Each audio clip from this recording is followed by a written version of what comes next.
Well, good morning, good afternoon, good evening, whoever you are, wherever you are, whenever it is for you. Hey, Cheyenne. For me, it is just past midnight on Thursday, January 16th, which makes this the news for Wednesday, January 15th, 2024, or 2025, pardon me, and day 1057 of Vladimir Putin's war of aggression against the people of Ukraine. I'm Peter Alexievich, and this is the Live at 5, coming to you live from this major European capital under siege. And I see the peeps are coming in. How's everybody doing tonight? Good evening, Andy. Greg Dolan. Hey, Vanetta, how you doing? Steve with a V. Hey, Walter Williamson. How's everybody doing? Hey, Booney, Blue Ariels. Hey, Eli. And the peeps are coming in. Hey, Lil Red.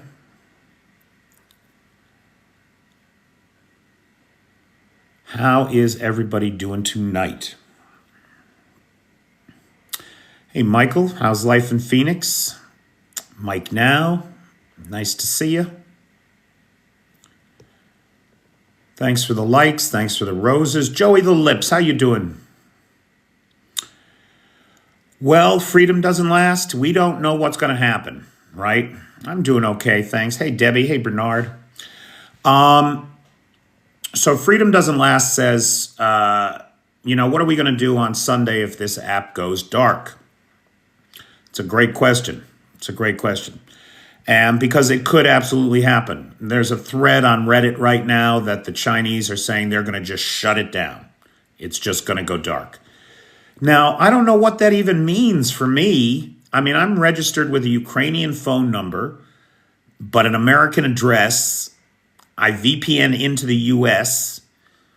I don't even know where I'll stand. Will I still be on if I just change my VPN?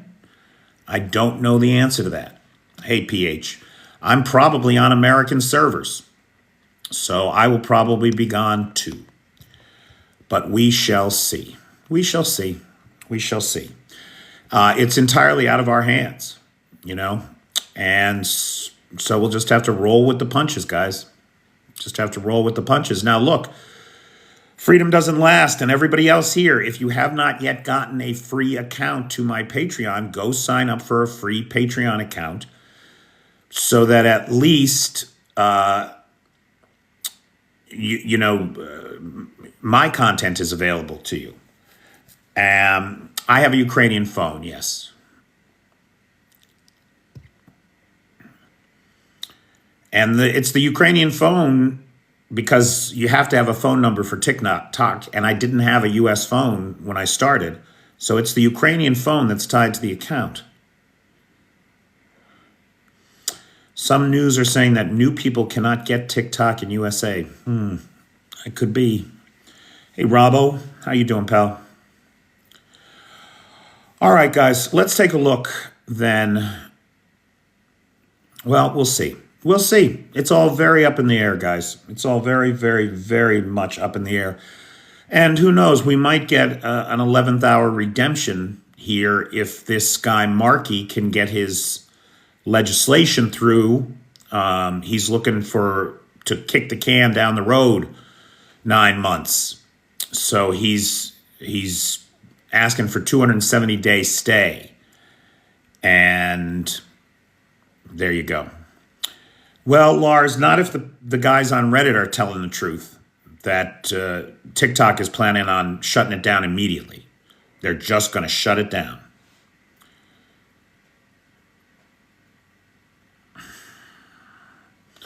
We can mute Shocker, please, or show him to the door. I don't care.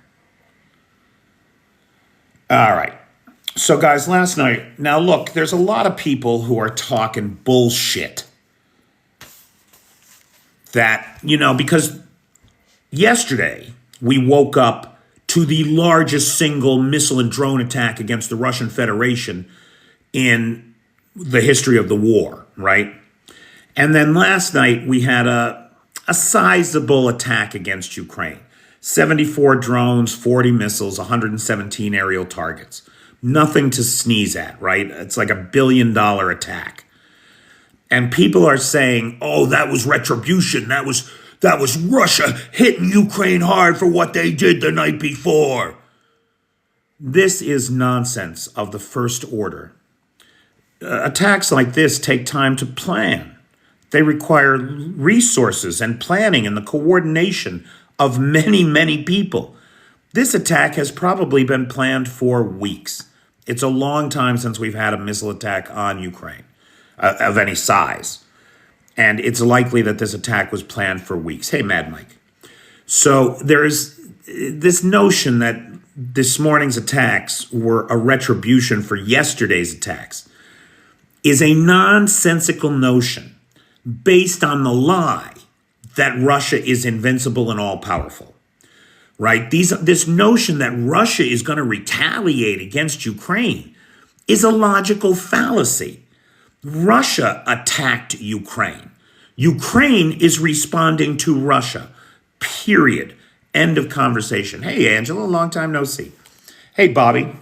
Oh, Bobby is here, so I might as well mention the sponsors of tonight's live are Bobby and Dan Ballard, my boys in San Diego. Thanks to their generosity and support, I got some more clothes out of the storage locker. Right? Look at this sweater. This sweater's been in a storage locker in San Diego for about 3 years now. But it came out just fine. So big thanks to Bobby and especially Dan Ballard. Dan not only shipped the clothes for me, but he included a bottle of hot sauce, my favorite. So if anybody sees Dan Ballard around, please give him a big thank you to me and to Bobby for all his help in San Diego. Thanks. No moth damage, not in San Diego. Anyway, so 117 aerial targets last night. The potpourri of missiles is astonishing. Now, some initial reports suggested there had been Kinzhal missiles involved. That does not appear to be the case. No hypersonics last night. Ukrainian armed forces were unable to shoot down the one Iskander missile that came through. They were unable to stop any of the Kh-22s that came through. All 8 of those missiles got through. They did, however, shoot down 23 of 24 Kh-101s, 3 of 4 Caliber cruise missiles, and 4 of 4 Kh-59s. That's a 75% interception rate on the missiles, 100% interception rate on the drones. 47 shot down, 27 taken out with active countermeasures.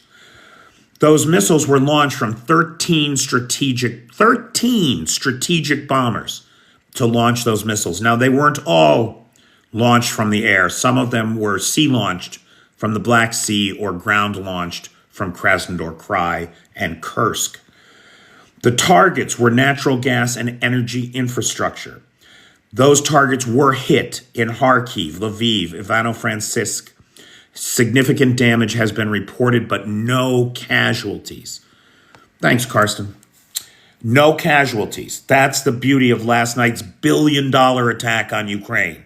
0 casualties. And mostly everything shot down. The head of Lviv's regional administration, Maxim Kostitsky, said that 2 critical infrastructure facilities had been hit, but again, no casualties. Very similar report coming from Svetlana Yunishuk, the head of the Ivano-Frankivsk regional administration. She reported the same, no casualties, but hits to infrastructure, stating that relevant services are working at the scene and the situation is under control without offering any further detail. The lights were out because of these attacks last night. Much of the country was in darkness. Kyiv was not affected, but in Dnipropetrovsk, Donetsk, Kharkiv, Sumy, Poltava, Zaporizhia, Kirovorad, blackouts for much of the day. Now, power at this time, as we understand it, has been mostly restored. There are still several thousand families across the country without power, but it is expected that that power will be restored before too long. Hey, Anthony. Now, right now, I mean, at this very moment, as we are sitting here talking, I can tell you that the Bryansk and Voronezh areas are under a massive drone attack from Ukraine. So Ukraine is not stopping. And a large drone attack is currently underway. In Voronezh, an oil depot has been struck within the last hour or so, hour and a half maybe now. And it is burning. It is lighting up the night sky over Voronezh. In Volgograd today, we had a fire at the Lukoil facility, which has been the scene of other drone attacks in the past. And in fact, if I'm not mistaken, it's currently working only at 50% capacity. Explosions were heard at the Lukoil facility in Volgograd today, and a fire broke out on the territory of the facility. Ukraine has not taken credit, and the Russians are saying that it was a technical failure inside the plant that led to the fire, which could well be, right? I mean, the industry is under pressure. Sanctions have created a lack of critical components and parts for repairs. It's entirely possible that this fire in Volgograd is just that, an industrial accident. But it's an oil refinery in Russia burning, so we're happy. We're happy about that. So regarding the Eagle S, the Shadow Fleet tanker that the Finns commandeered after it dragged its anchor, by all accounts, across the Black Sea floor, severing the Estonia 2 power cable between Estonia and Finland, as well as 4 communications cables. According to Risto Lohi, in reporting by Reuters, Risto Lohi is the lead investigator for the Finnish National Bureau of Investigations. And according to him, and evidence that he has found on the boat, the Eagle S, they were just 90 minutes away from snapping the ES Link 1 line, power line, into Estonia from Finland, as well as some other data cables and the Baltic Connector. That's a gas pipeline that had previously been severed, but has since been repaired. They were going to cut it again. The evidence to date points to only one conclusion. Russia is intent on sabotaging every NATO country, everybody it can, in every way it can. There's a new report out from the EU Commission that accuses Russia of interfering in and undermining the democratic institutions of 16 European nations, attempting to destabilize all of Europe for one reason and one reason only: their own unenlightened short-term self-interest and desire for power. We'll see what happens to that boat, but I have a feeling that people on that boat are going to jail, as well they should. Curious case last night at the FSB offices in Moscow. A high-ranking FSB officer, Vladimir Feschenko, was visiting with a long time, by all accounts, 35-year friendship, a guy he had been in the military with as a kid. And the guy shot him dead after an argument right there in the FSB offices in beautiful downtown Moscow, just a mile from Red Square.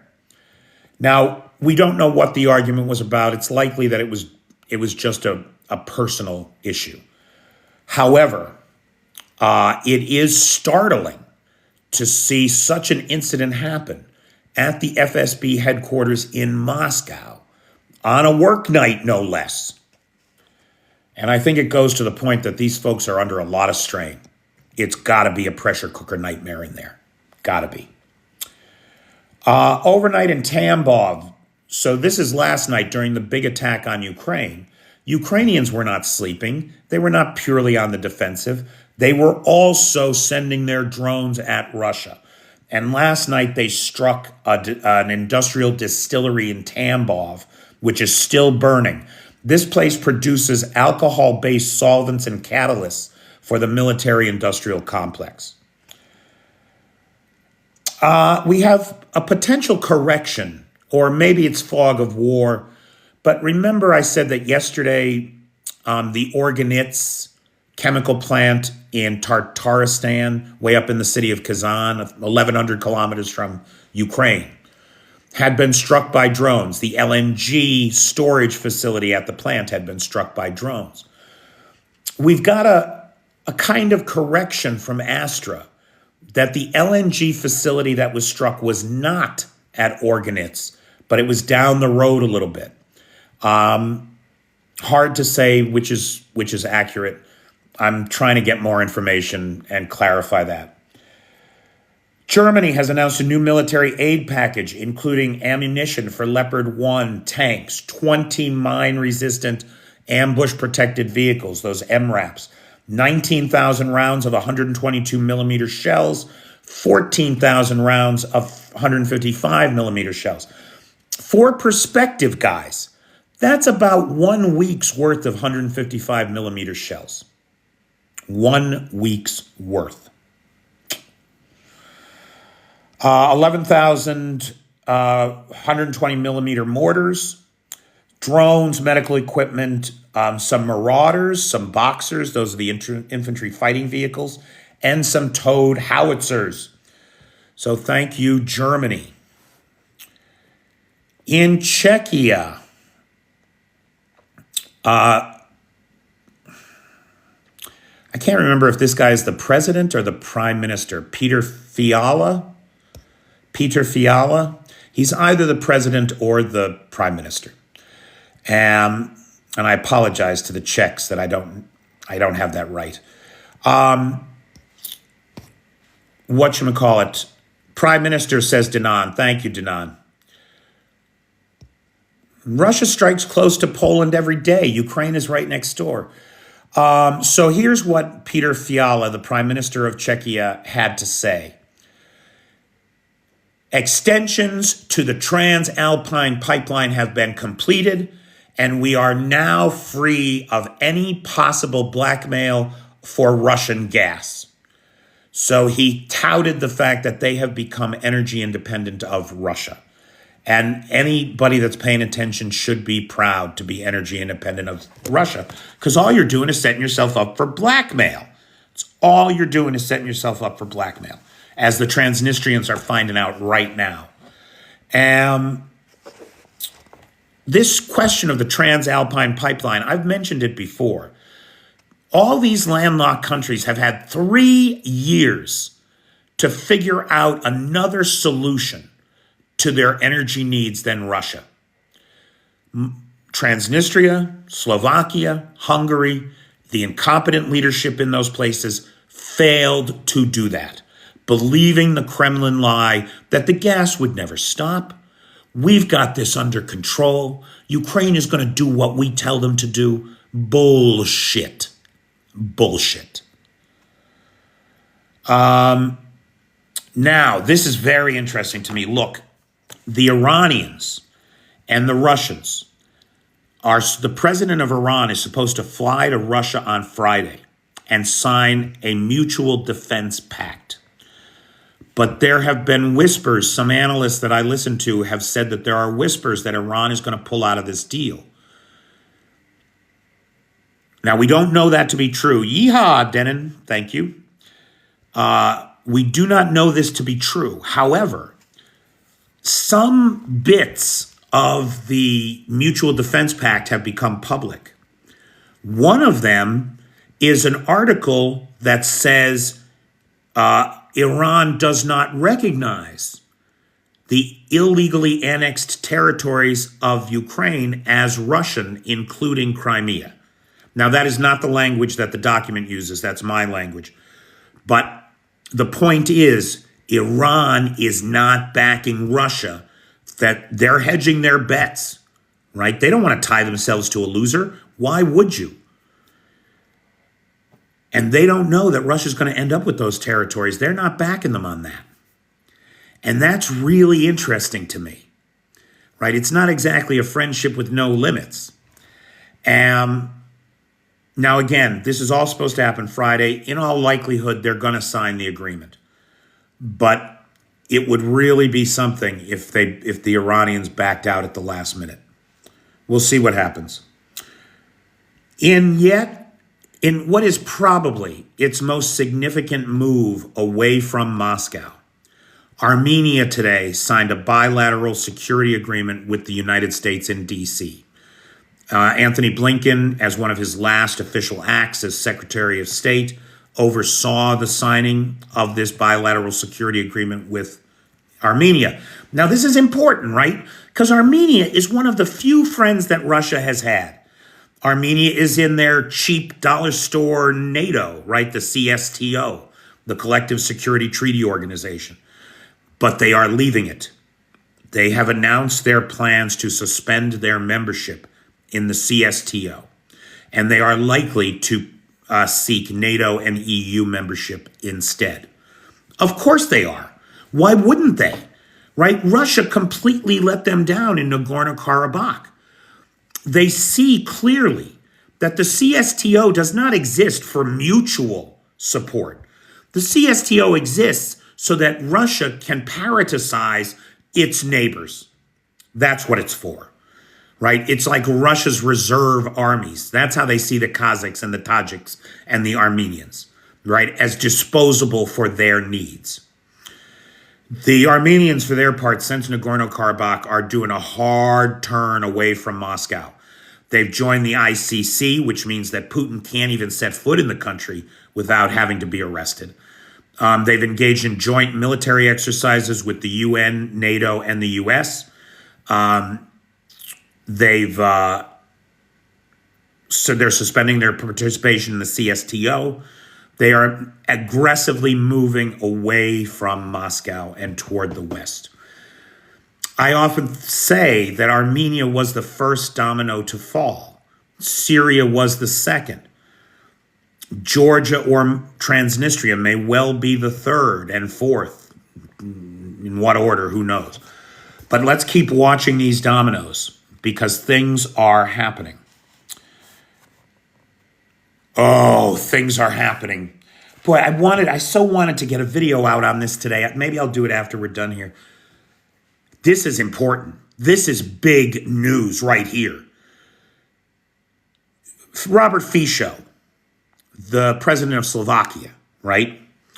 A Putin lapdog who failed to do anything to preserve his country's energy infrastructure with the knowledge that the transit of gas through Ukraine was coming to an end.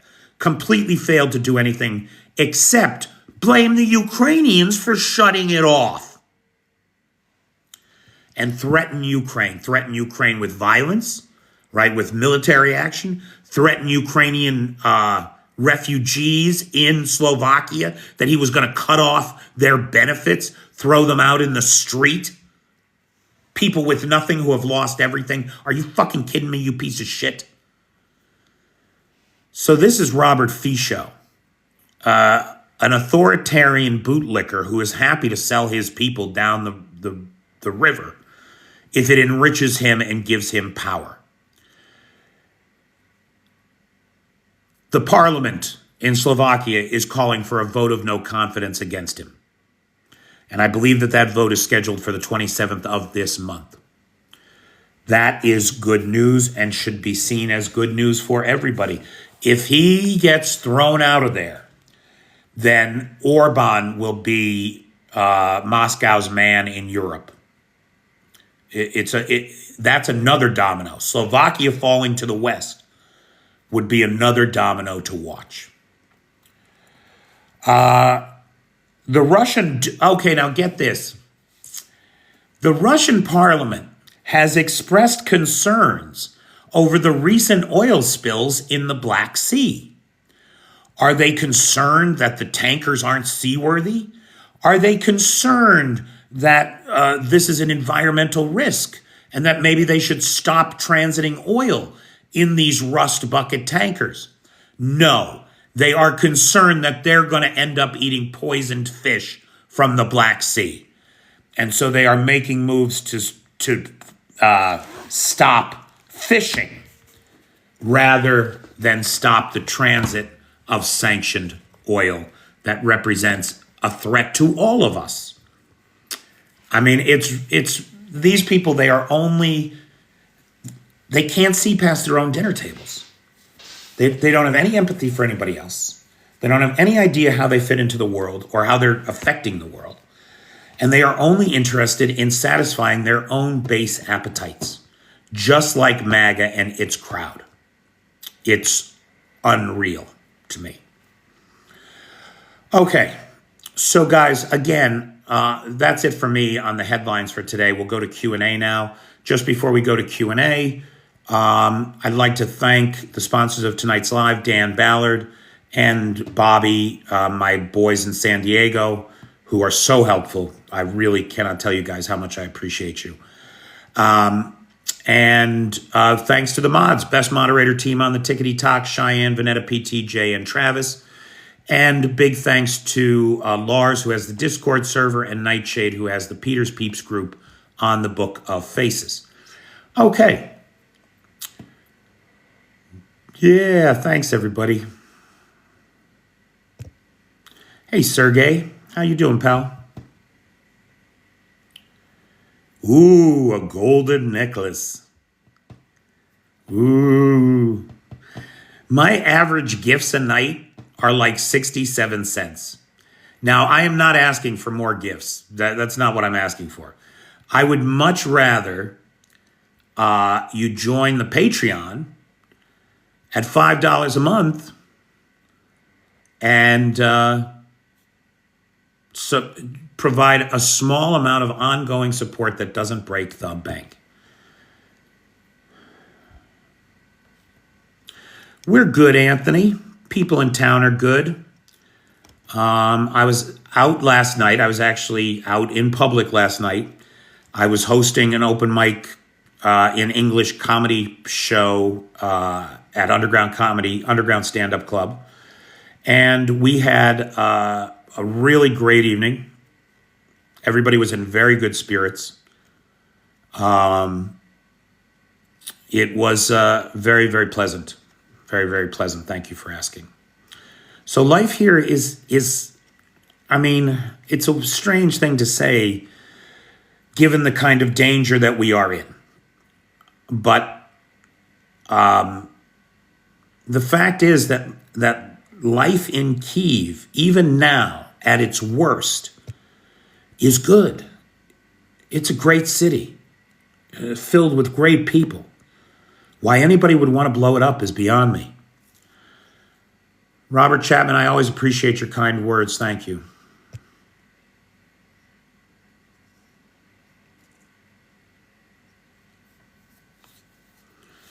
Thanks, Pip.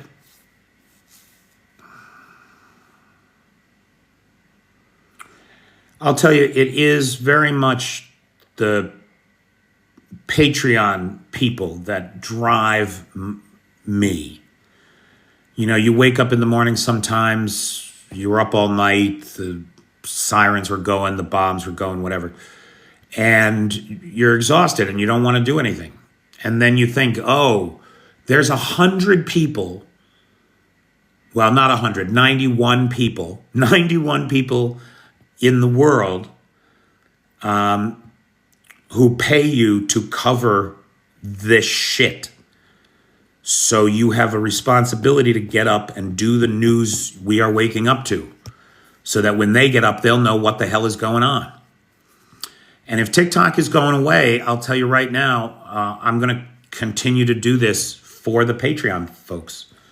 So at the very least, get yourself a free Patreon account and follow me on Patreon. And if you can kick me $5 a month, it would make a difference in my life.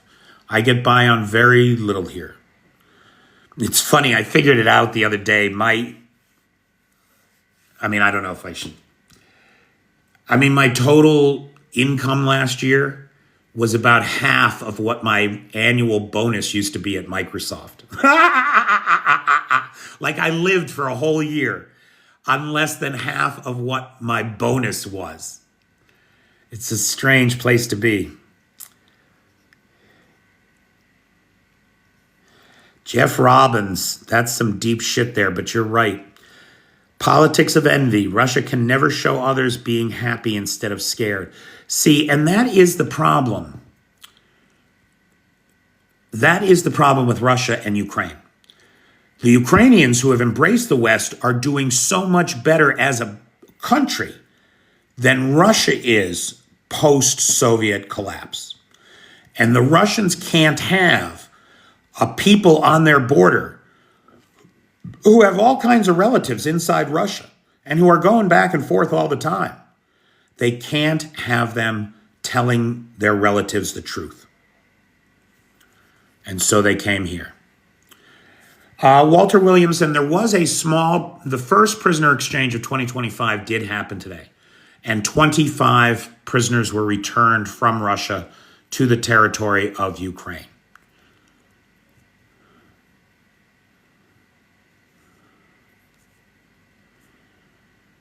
I'll tell you, Little Red Sunflower, Patreon,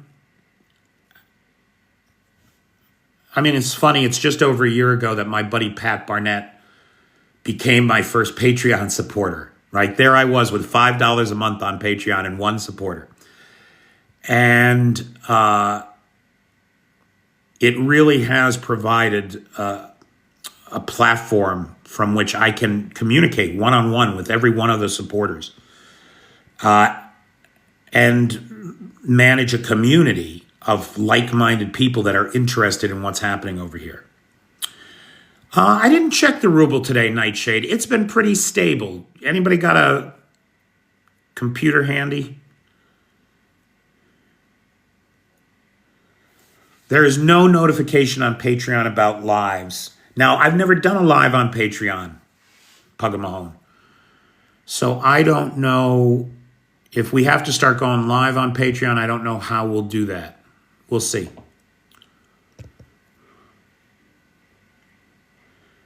Can someone time donate?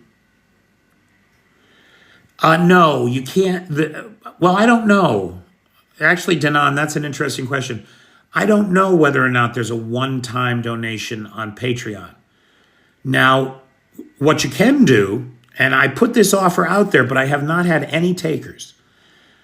A $5 a month subscription for the year is $60, right? But with a 10% discount, if you pay up front, it's $55 or $54, something like that. If anybody pays for a full year's 1 month or $5 a month subscription, but you pay for it for the year, I'll give you a live sponsorship. I'll thank you publicly. But I haven't had anybody take me up on that offer. I don't have any new members of Shark. That's the level, the $5 a month level.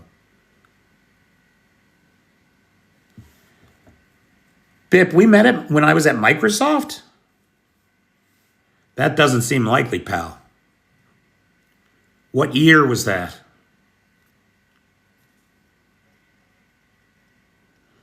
$102 rubles to the dollar. Yeah, no, it's pretty steady. It's pretty stable. Are you safe? I'm as safe as anybody in this country. Thanks, Lars.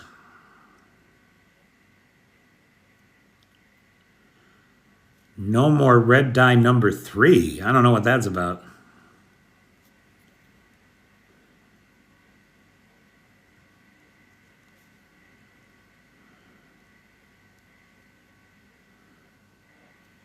Thanks, Bobby. You too, pal.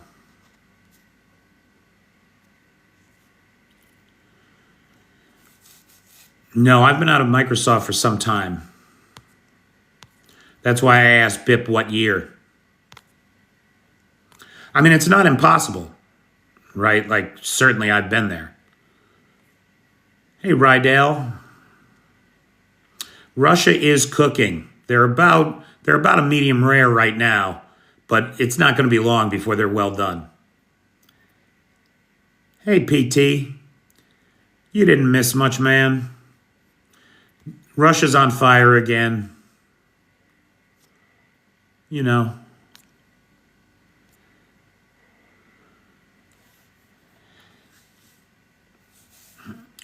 Who do you work for, Bip?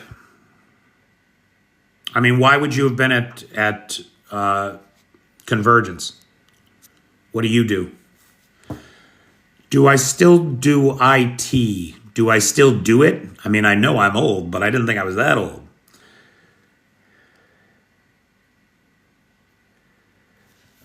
Could I explain the difference between the levels of membership on Patreon? Well, if you look, the tiers are there, and every level has its own benefits. So, for example, Monday, Blue Ariel Silk was the sponsor of the live because she's a member of Mother, and everybody in Mother gets one live sponsorship a month. Everybody in Mother gets one video sponsorship a month. So you get different mentions and benefits depending on what level you're at. Just being at the $5 level, you get access to all the content that gets published on Patreon. You're at $5 a month. You are a paid Patreon subscriber. You get access to everything. And I would really like to grow the Patreon to like 100 people. We're so close. But to be able to say that you have 100 people in the world that support your work, it's very humbling. Sometime after 2008. It's not impossible.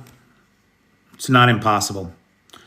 I was part of the first layoffs in Microsoft company history, October 15th, 2009, following the global financial crisis. 5,000 of us were let go October 15th, 2009. Thanks, Little Red. That's okay. Microsoft was great. You're an Oracle. Oh, if you can program Oracle, you can write your own ticket, man.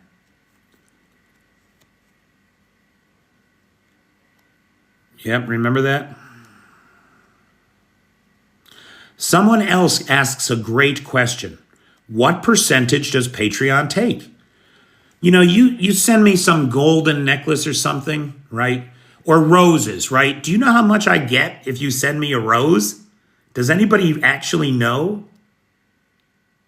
Does anybody know like what the creator gets when you send them a rose?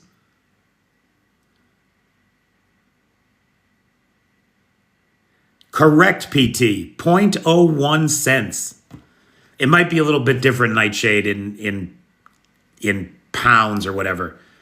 But no, you get, when you send a rose, I get 0.01 American cents. That means I get 1 penny for every 10 roses. True, that's a whole ruble. Every 10 roses is a ruble. You're right about that, Cyberdoc. So when you give gifts here, TikTok takes 60% of what you pay for those gifts, and we get 40%. FYI. Patreon takes a flat 8%. Flat 8%. And for the value that I get from the platform as a web hoster, as a content management space, as a contact management tool, how could you argue with that? It's why Patreon is constantly on the brink of bankruptcy, by the way. I mean, we're very lucky that they're still managing to make it. Thank you, Benjamin Franklin.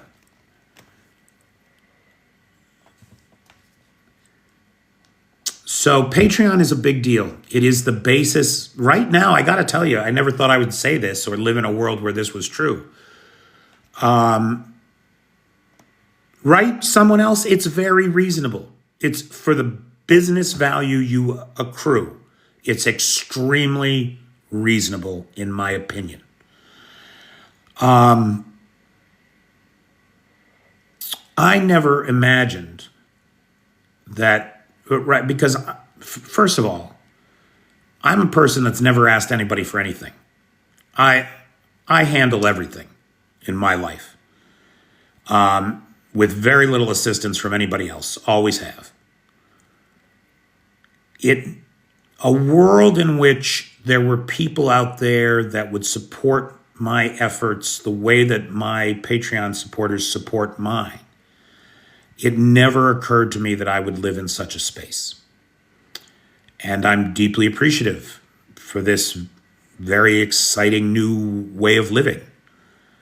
And I hope that it comes through. I mean, I hope that when you guys hear these reports, you join me for the lives, whatever, you know that I am passionately dedicated to this subject and that I could not do it without you. And I'm very grateful. Yeah, Michael, Musk bought X, very likely with Russian money. We still don't know where the money came from for him to buy it. Specifically to turn it into a fascist sewer to spew Russian propaganda into America. That's why he bought it. Make no mistake, he will do the same thing with TikTok if he were to get his greasy little South African mitts on it.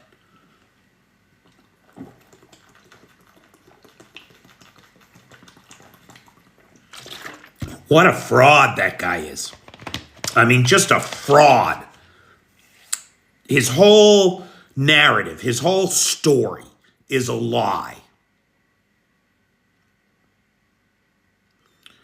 Nobody uses Trump's cash for anything but Trump. Come on, Anthony.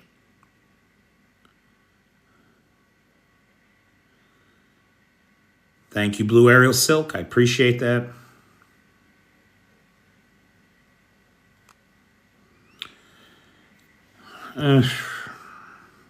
Don't look to the billionaires for our salvation, PT. I mean, I know you're not doing that, but it's worrisome.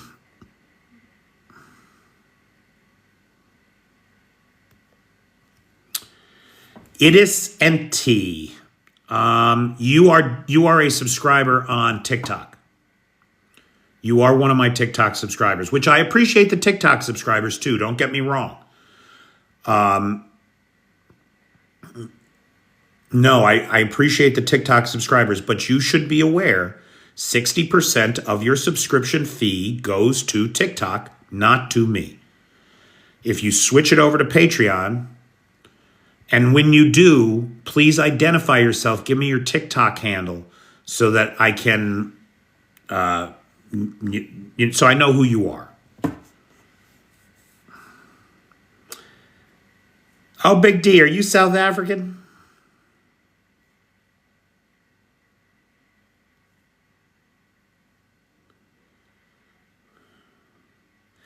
Yeah, but Michael, the fact that they haven't raised the rate to 20% goes to the point that they are genuinely committed to the values as stated in their charters to enable creators, right? So they're doing it on the skinny so that we all have the opportunity to actually make it. Do I think who will go after Elon Bradley? I don't know what that means.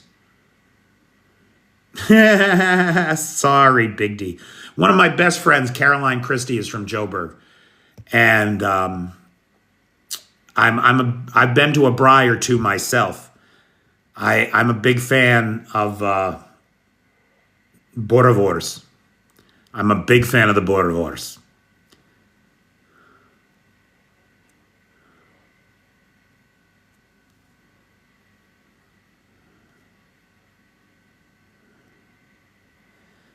He is cuckoo bananas, that guy. Yes, he is.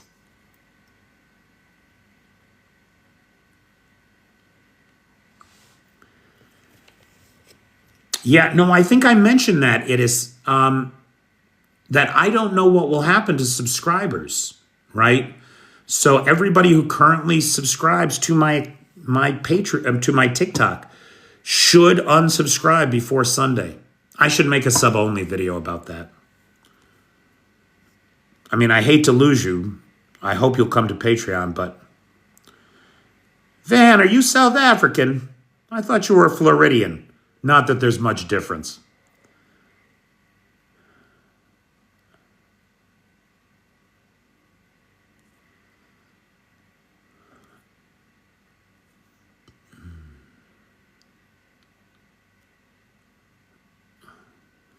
You do want to go to a braai. Boerewors and biltong. Oh, I do like some biltong. I had a buddy, he was a captain in the South African police force who was out. He used to tell stories about being out on the Angolan border. The Angolan border? I want to say Angolan border, but maybe I'm wrong. And what they would do is they would like shoot giraffe and gazelle and stuff like that. And they would just dry the meat in the trees. They would just field dress it, hang the meat from the trees to dry in that arid South African wind.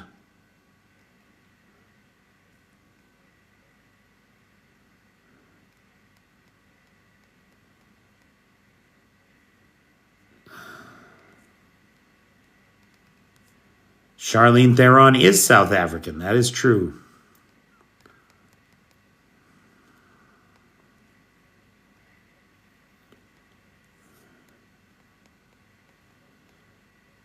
No, not Botswana. Let me take a look. I knew Angola was wrong as soon as I said it. It wasn't Angola. It was...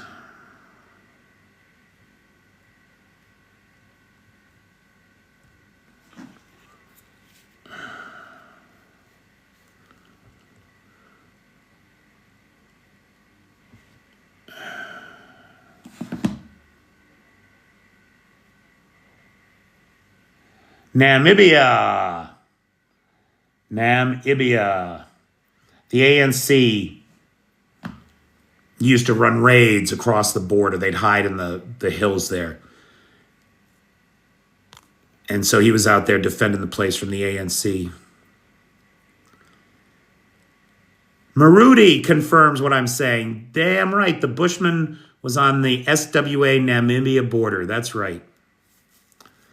That is correct. He sold me some Krugerrands one time. I don't know where he got them. I guess that's just how you carry money in South Africa. Me too, Bobby. I'd like to go on. I'd like to go, well, you were in the Army, 77 to 79. Were you out there hanging gazelle and springbok from the bushes?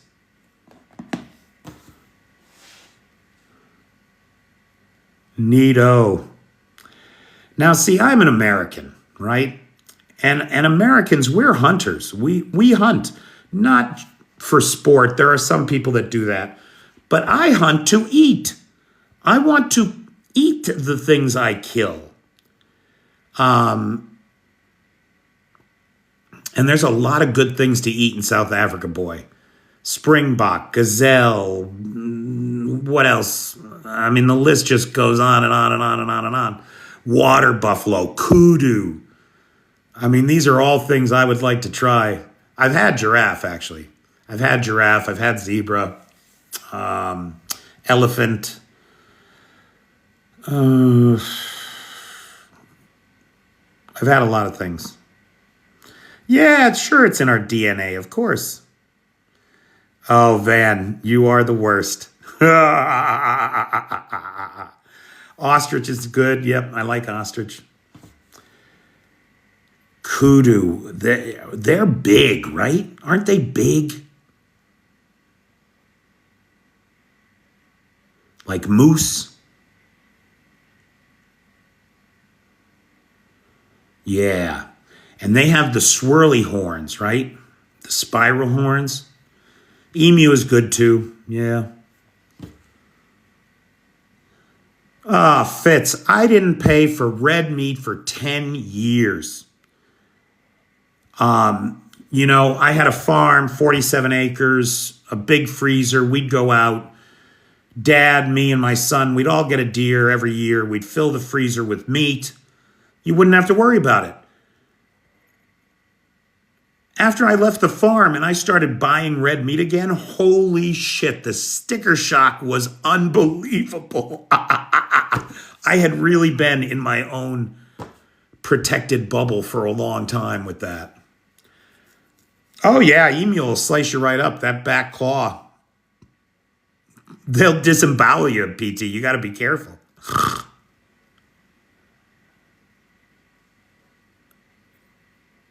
Right? Children of the dinosaurs. Store meat tastes like shit. James, you are so right. Dude, let me tell. Oh. Now here, this is the perfect. You're funny. This is the perfect convergence of things. Maruti, get this. I make an African spices, North African spices, white-tailed deer jerky. Oh, cinnamon, cardamom, nutmeg, clove, ginger. Mwah. I make a teriyaki too. I make an American, couple others. I am not the fisherman in my family, Walter. That's my son. My son is the fisherman in our family. Like a Berber spice, yes. North African spice mix.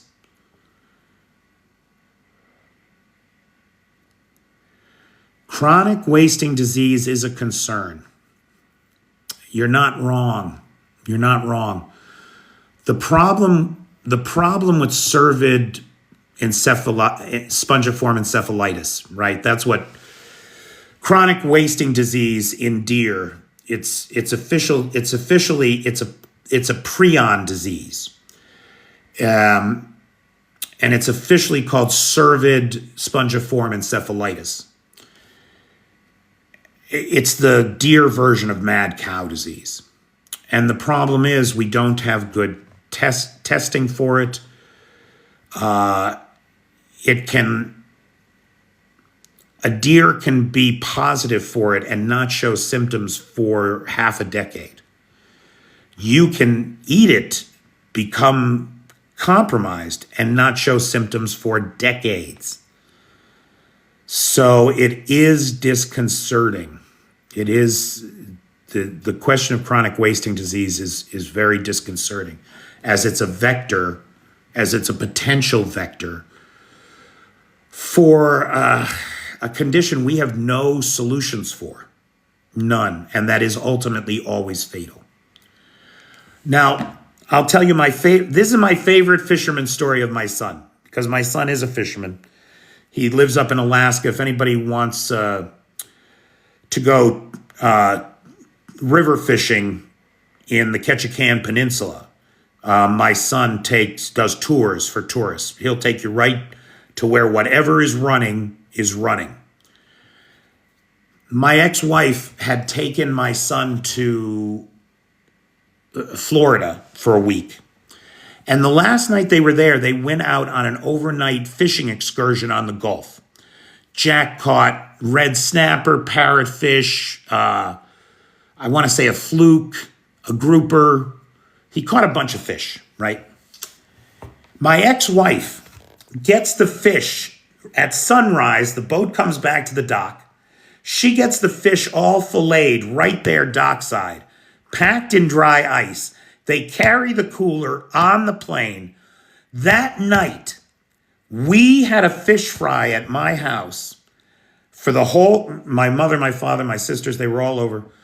And Jack, my son, fed the whole family with fish that had been swimming in the Gulf of Mexico less than 24 hours before we ate them. What an amazing world to live in. Hey, living legend. What an absolutely amazing, amazing world to live in. Yeah, it was great. All right, kids, it's just about top of the hour. You do birding tours in Southern Africa. Oh, dude, that's got to be something. I mean, the diversity, the that's really got to be interesting.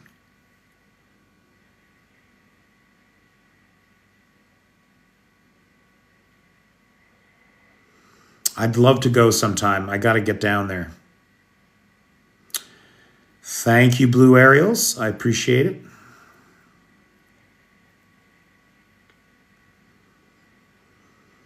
Right, Lars? You guys know fresh fish, baby. I mean, I'm not a fisherman, but I don't mind spending an afternoon fishing.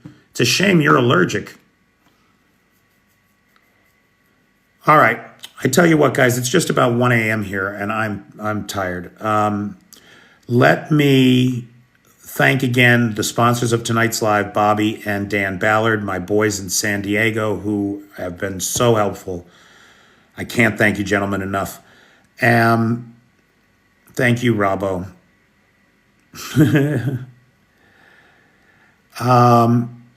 Big thanks to the moderator team, Cheyenne, Vanetta, PTJ, and Travis. Thank you, folks.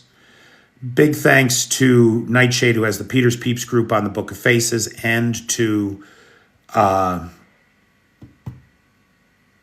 Lars, who has the Discord server and the Alexievich archive. Which, Lars, we might just need that archive, boy. If TikTok just shuts down and I lose all access to my content, huh? That archive's going to come in real fucking handy. All right, kids, I'm going to call it a night. Take care. Make it a great day.